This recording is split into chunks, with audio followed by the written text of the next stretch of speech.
Bonjour à tous, bienvenue dans cette nouvelle vidéo. Aujourd'hui, nous poursuivons notre série, si Dieu veut, euh, consacrée à la question de la médecine dans la sagesse musulmane.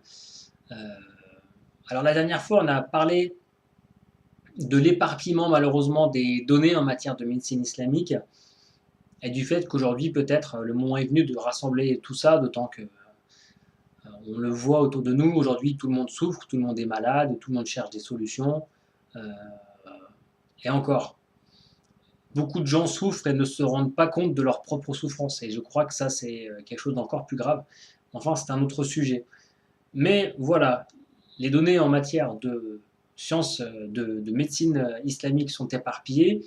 Néanmoins, quand on revient au texte, on trouve de grands axes, des définitions assez claires qui permettent en fait d'identifier une perspective globale à partir de laquelle on peut retracer, on va dire, une boîte à outils qui permettra de faire une synthèse de tout ce qui existe et de rassembler toutes les données.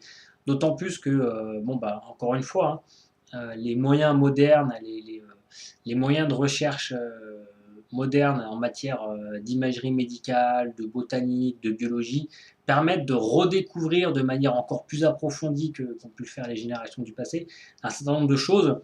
Et donc, on a vraiment aujourd'hui tout ce qu'il faut pour faire ce travail de compilation et de remise en perspective. Mais pour ce faire, il convient dans un premier temps de, de nettoyer, de couper court à certains amalgames qui sont malheureusement entretenus dans les faits par tout un tas de choses bien regrettables. Alors, toutes sortes de charlatans, de désenvoûteurs, d'autodidactes qui font tout et n'importe quoi. Et effectivement, il existe aussi dans les esprits des confusions qui ne touchent pas que la médecine islamique, mais des confusions dans le sens des mots, et même dans le sens de la maladie à proprement parler. Euh, Soigner, guérir, soulager, accompagner, traiter, beaucoup de choses qui s'entrechoquent et pour lesquelles finalement on n'a pas de vision assez claire des choses, d'autant plus que comme vous allez le voir, la médecine islamique propose une trajectoire bien particulière par rapport à ça.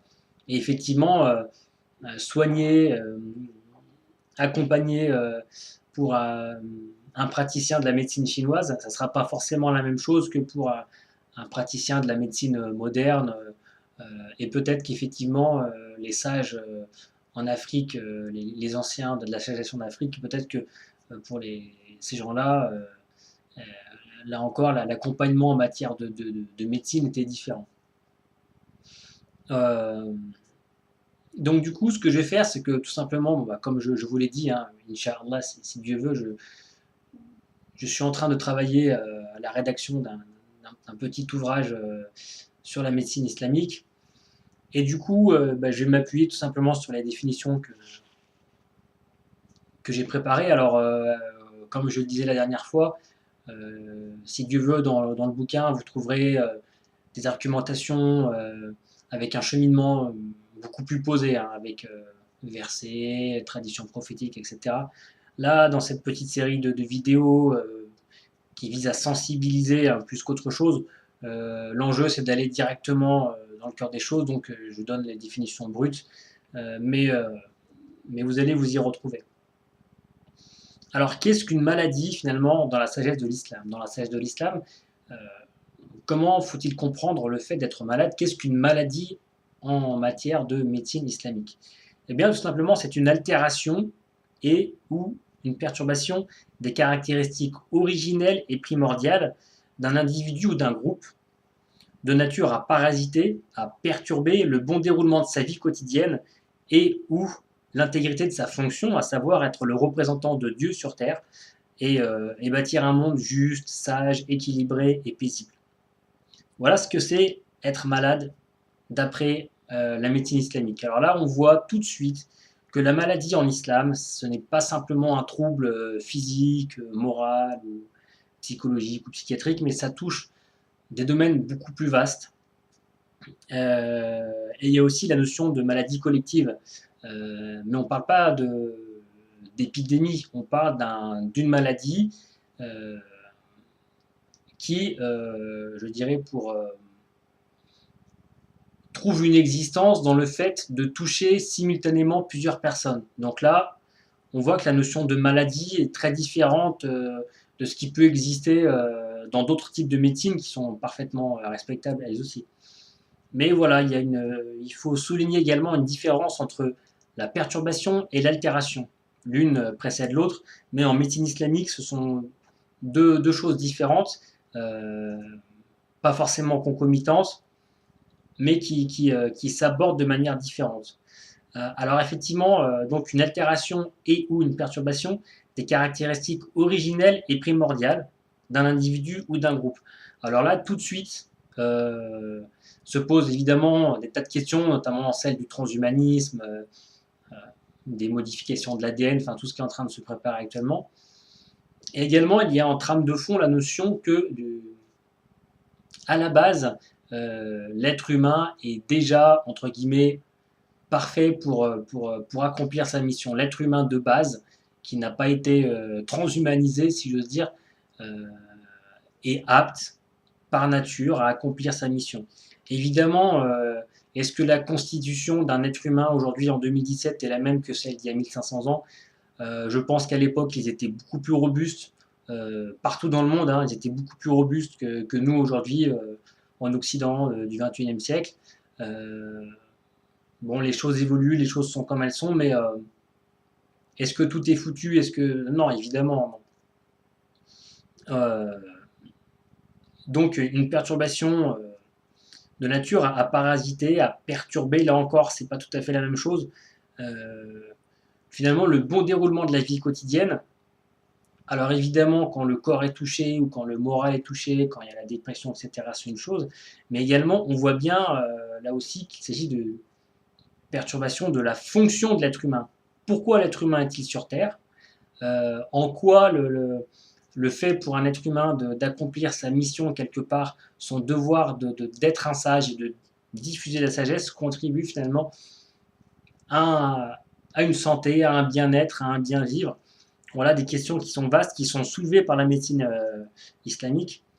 Et donc le fait de bâtir un monde de paix, de justice, d'équité, euh, dès lors que c'est pas possible, dès lors que tout cela est rendu impossible, la sagesse islamique considère qu'il y a quelque part maladie, qu'il y a une maladie, qu'il y a un trouble qui nécessite d'être soigné, à la fois chez les individus pris individuellement, mais aussi il faut apporter des soins collectifs. Alors du coup, qu'est-ce que la médecine islamique? Qu'est-ce que la médecine dans la sagesse de l'islam? Eh bien, c'est tout ce qui vise à préserver les caractéristiques originelles et primordiales d'un individu ou d'un groupe et son aptitude plénière à assumer sa fonction, être le représentant de Dieu sur terre. Donc là, on voit finalement que la médecine islamique touche à tout. Elle touche au corps, elle touche à l'esprit, elle touche à l'âme, elle touche à l'environnement, elle touche au collectif, elle touche à la morale, elle touche à la psychologie, à tout. Elle touche absolument à tout. Et la médecine islamique, euh, qu'elle soit préventive, curative, palliative, touche absolument à tout. Elle permet en fait d'assainir tous les aspects de sa vie. C'est vraiment une perspective de vie globale, encore une fois, quel que soit le moment où elle est finalement mise en jeu, que ce soit à titre préventif, curatif ou palliatif. Évidemment, se posent toutes les questions de la fin de vie, etc. Qu'est-ce que la fin de vie en islam, etc. etc. Tous ces domaines-là qui méritent d'être abordés. Mais tout de suite, ce qu'il faut dire, c'est que bien qu'aujourd'hui nous soyons dans un monde qui monétise la question de la santé avec beaucoup de business derrière, on voit que de plus en plus les États qui sont soucieux malgré tout de faire tourner les choses du mieux possible rassemblent finalement les questions sociales et les questions sanitaires propres. Hein, mais on voit que dans l'islam, quasiment, c'est une seule et même chose, quasiment. Alors on a vu finalement, très rapidement, encore une fois, Inch'Allah, dans le bouquin, tout cela sera un peu mieux détaillé. Euh, Et si vous pensez que ça va un peu vite, n'hésitez pas à poser des questions et à revoir la vidéo une deuxième fois pour réentendre et peut-être que les choses s'éclairciront. Mais on voit quand même qu'il y a une perspective que la médecine islamique, c'est-à-dire même quand ça va bien, la médecine islamique a quelque chose à proposer. Quand ça va pas bien, elle a quelque chose à proposer, et quand c'est vraiment la fin, elle a aussi quelque chose à proposer. Et même quand c'est terminé, j'ai envie de dire, il y a aussi quelque chose à proposer.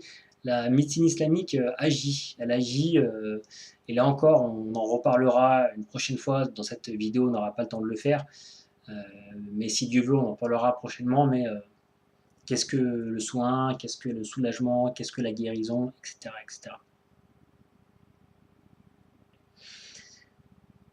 Alors, pour ce faire, pour établir cette perspective, la médecine islamique repose et progresse sur trois grands axes. C'est-à-dire, en fait, il y a trois grands axes principaux sur lesquels la médecine islamique va travailler.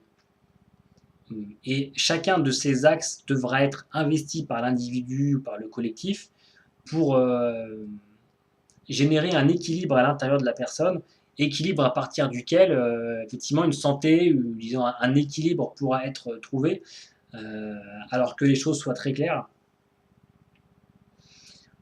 Ce n'est pas parce que cet équilibre, en tout cas dans la sagesse de l'islam et dans la perspective que moi je propose à travers ce travail, ce n'est pas parce qu'une personne mettra tout cela en pratique qu'elle ne sera jamais malade.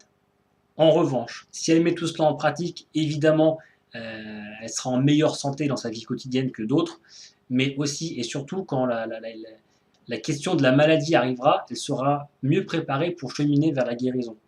Là encore, la question du sens de la maladie, on verra ça dans un prochain épisode, mais là, on va voir quels sont les trois grands axes, les trois grands chemins qu'emprunte la médecine islamique. Alors le premier axe, c'est l'axe de la morale. Alors la morale, ça va de la foi à la politesse, en passant par la psychologie, la philosophie, la question du sens, tout ce qui touche à l'âme, à la psyché, à l'esprit, à l'intellect.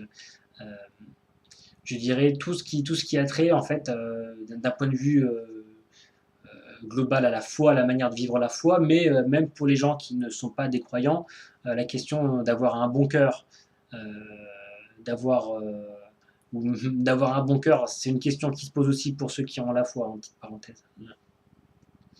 Malheureusement, il y a beaucoup de croyants, des guillemets à croyants, qui se prétendent croyants, mais qui ont le cœur tellement dur.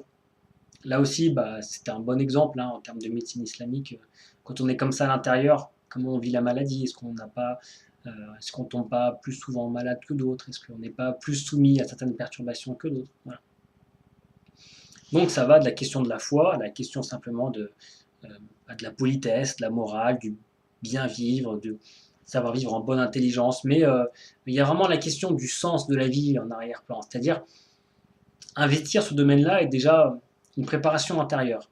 C'est une orientation intérieure qui permet de préparer son interne, de préparer son énergie intérieure, sa vibration intérieure, non seulement à affronter le quotidien, à pouvoir se défendre, à pouvoir mieux lutter, mieux résister contre les agressions de la vie quotidienne, mais dès lors qu'une agression vous touchera un peu plus, vous tombez malade, quoi, ça permettra de mieux vivre la maladie, d'être mieux préparé et d'aller pouvoir puiser plus facilement des forces à l'intérieur de soi, en termes de patience, en termes de...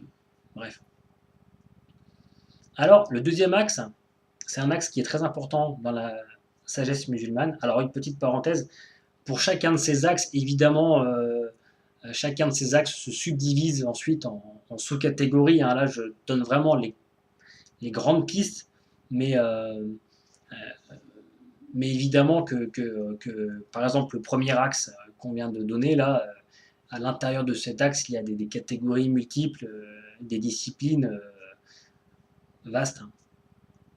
Alors, le deuxième axe, c'est l'alimentation. Alors, bon exemple, là aussi, il y a des modes de vie entièrement basés sur l'alimentation. Bon, la médecine islamique dit oui, c'est très important, mais ce n'est pas la seule chose à prendre en compte. Enfin, même la question alimentaire, là encore, il y a plusieurs sciences de l'alimentation, il y a plusieurs domaines. Alors l'alimentation, dans cette répartition, dans ces trois grands axes, dans l'axe de l'alimentation, il y a aussi, en fait, grosso modo, plus largement, tout ce qu'on fait rentrer à l'intérieur de son corps. Donc, y compris le médicament, y compris la boisson, y compris en fait tout ce qu'on avale, y compris tout ce qu'on s'applique sur la peau, des pommades, tout ce qui vient de l'extérieur, qu'on ingurgite ou qu'on s'applique. C'est là encore, que ce soit de manière préventive, curative, palliative, hein. Voilà. Grosso modo, plus largement, tout ce que la nature fournit comme subsistance. Et alors, ce qui est très intéressant, bon, on ne va pas trop compliquer là encore les choses dans cette vidéo, c'est que vu que ces trois grands axes sont concomitants les uns des autres, les zones finalement de croisement constituent aussi des domaines à proprement parler. Donc là, par exemple, là on vient de voir ce deuxième axe, c'est comment dire, c'est l'axe finalement de l'alimentation et plus largement de tout ce que la nature fournit comme subsistance. Le premier axe, on a vu, c'est la question de la morale. Et ben, ces deux axes se croisent à un certain nombre de points, parmi lesquels, lorsque la morale croise l'alimentation, ben, qu'est-ce que je mange, qu'est-ce que je ne mange pas, est-ce que je mange des animaux qui ont été maltraités, etc. Qu'est-ce que je mets en œuvre dans ma vie quotidienne comme activité professionnelle pour pouvoir mettre en mouvement les causes de la subsistance, c'est-à-dire, effectivement, Dieu nous dit, je vous assure, c'est moi qui assure votre subsistance, mais faites les causes, hein, allez travailler, ça ne tombera pas du ciel, mais si vous travaillez, que vous faites le nécessaire, je vous garantis que ça viendra, je schématise un peu. Mais là encore, on voit bien qu'il y a des zones de croisement, voilà, par exemple avoir un travail licite et manger des nourritures qui sont saines et équilibrées. C'est des axes de croisement, c'est-à-dire ces axes ne sont pas indépendants les uns des autres, il y a des moments où ils se recoupent.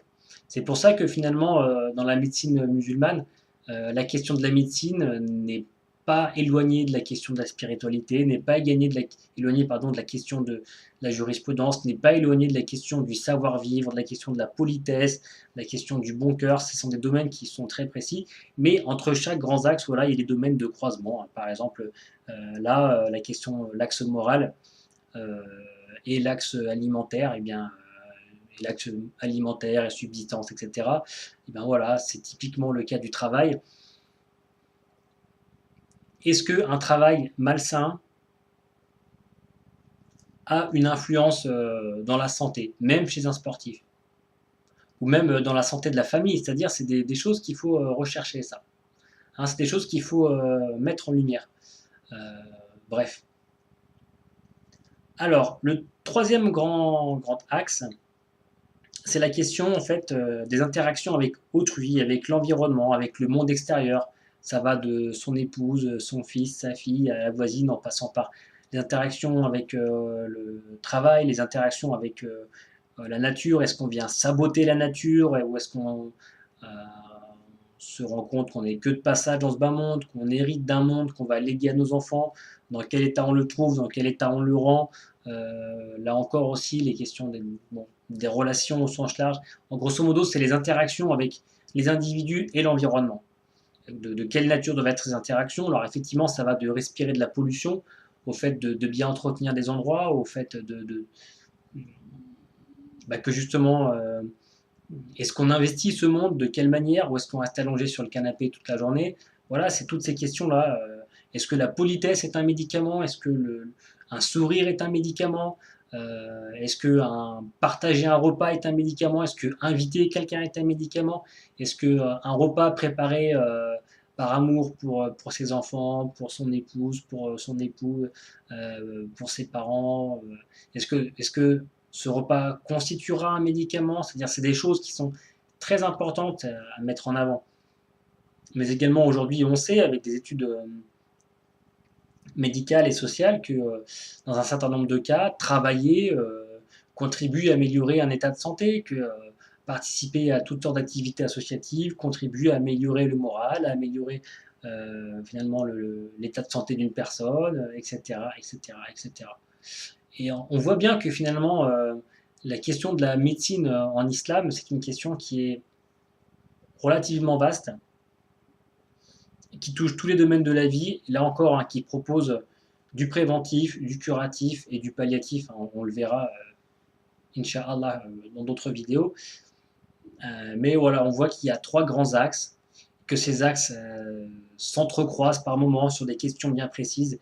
Ce ne sont pas des axes séparés les uns des autres, mais disons, ce sont trois domaines qui cohabitent, qui sont consubstantiels les uns des autres, mais qui constituent d'une certaine manière des domaines propres, euh, qui visent à s'alimenter les uns les autres, hein, finalement. Alors, une fois qu'on a dit ça, je vous donne un exemple. Vous allez me dire, mais quid par exemple de la chirurgie? Parce que là, dans tout ce que j'ai dit, j'ai parlé de choses assez globales, mais des domaines assez précis comme la chirurgie, qu'est-ce que dit finalement la médecine islamique, par exemple, hein, au sujet de la chirurgie? Alors justement, c'est un très bon exemple, parce qu'il y a une science de la chirurgie qui a existé dans la grande civilisation musulmane du passé. La chirurgie est toujours pratiquée aujourd'hui, et Dieu merci, parce que ça constitue un apport important. Euh, mais là, dans ce que j'ai dit, a priori, euh, on aurait l'impression que la chirurgie ne fait pas partie, en fait, des grandes disciplines de la médecine islamique. Alors, comment la médecine islamique voit les choses? Évidemment, la chirurgie intervient de manière éphémère, temporaire, pour réparer une dégradation. De fait, elle relève plus spécifiquement de certains enjeux autour de la notion de maladie, plus que de la notion en fait de médecine en elle-même. En fait, et du coup, bon, on aura l'occasion d'en reparler plus précisément, mais finalement, la chirurgie intervient de manière assez éphémère, limitée dans le temps, pour réparer une dégradation. Donc c'est quelque chose qui existe, mais qui répond aux enjeux de la maladie, pas aux enjeux de la médecine. Le- le- la, la médecine islamique distingue la question de la maladie et la question de la médecine. Euh, Aujourd'hui, dans nos esprits, médecine égale maladie. Alors que dans la médecine islamique, on peut avoir recours à la médecine sans forcément souffrir d'une maladie à proprement parler. Euh, mais du coup, dès lors que la maladie intervient, la médecine islamique fait intervenir des choses, mais les trois grands axes qu'on a vus précédemment, c'est les trois grands axes qui restent invariablement présents, euh, là encore une fois, de manière préventive, curative ou palliative. Mais effectivement, dès lors que la maladie intervient, la, la médecine islamique fait intervenir des disciplines, mais des disciplines qui ont vocation à intervenir de manière vraiment limitée dans le temps. C'est-à-dire, on ne fait pas de la chirurgie pour faire de la chirurgie. Ça, c'est assez récent, quoi. C'est-à-dire, consommer de la médecine, c'est un comportement très récent, très occidental. Quand je dis occidental, je parle euh, au sens nouvel ordre mondial du terme, hein. Je ne parle pas de l'Occident millénaire qui a illuminé le monde de tant de belles choses, mais l'Occident avec un O minuscule, là, je parle bien de cet Occident-là. Voilà, donc là encore, cette petite précision pour montrer que ces trois grands axes dont on vient de parler sont présents tout le temps, mais que la médecine islamique fait intervenir des domaines, mais dès lors que des enjeux bien spécifiques apparaissent. Là, en l'occurrence, quand l'enjeu maladie apparaît, euh, voilà, ou quand l'enjeu perturbation apparaît, qu'est-ce qu'une perturbation, qu'est-ce qu'une altération, ben ça fait partie de la maladie, ces notions, mais voilà. Mais je crois qu'on va s'arrêter là pour aujourd'hui, ça fait déjà 23-24 minutes, on va pas faire des vidéos qui sont trop longues, autrement ce serait soporifique, mais voilà. N'hésitez pas donc à faire des remarques hein, si vous avez des remarques à faire. Et puis donc je vous dis à très vite, à bientôt et merci d'avoir écouté cette vidéo. Merci beaucoup. À la prochaine si Dieu veut.